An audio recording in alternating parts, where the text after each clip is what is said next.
வருஷத்துல ஒரே நாள் திருக்கல்யாணம் அன்னைக்கு மட்டும் சோமசுந்தர பெருமானுக்கு கன்னத்துல திருஷ்டி போட்டு சாத்துவா. மீனாட்சனையும் சோமசுந்தரேஸ்வர பெருமானும் இந்த லோகத்தையே ஆட்சி பண்றா.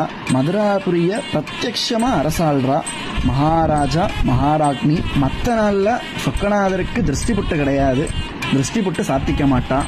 ஆனா திருக்கல்யாணத்துக்கு மட்டும் சோமசுந்தரேஸ்வர பெருமான் ஜடாமுடிக்கு பதில் நவரத்னம் பதித்த மணிமகுடமும், நாகாபரணத்துக்கு பதில் ரத்னாபரணமும், கழுத்துக்கு கீழே வைர அட்டிகையை சாத்திண்டு, திருமார்புல சித்தர் பதக்கம், அதுக்கு கீழே நீலநாயக பதக்கம், சுவாமி பாதத்துக்கு பக்கத்தில் நலப்பதக்கத்தை சாத்திண்டு, சோமசுந்தர பெருமான் திருமேல ஸ்வர்ண கவச்சமும் வைரப்பதக்க யக்னோபவேதத்தை சாத்தின்னு இருப்பார். சுவாமியோட சதுர் புஜத்தை பார்த்தேன்னா மான், மழு, அபேஹஸ்தம், கடகஹஸ்தம்.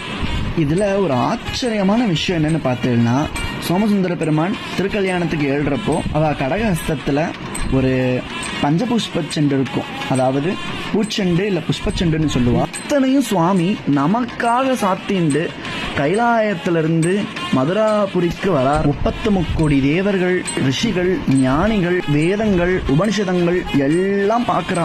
அவ்வளவு அழகா பரம சௌந்தரியமா காமகலா ஸ்வரூபமா இருக்கார் சுவாமி. கண்பட்டுட கூடாதுன்ட்டு திருஷ்டி போட்டு வச்சாலாம். காஞ்சன மாலை திருக்கல்யாணம் அன்னைக்கு மட்டும் திருஷ்டி பொட்டை வச்சு இன்னி வரைக்கும் ஃபாலோ பண்ணிட்டு இருக்கா.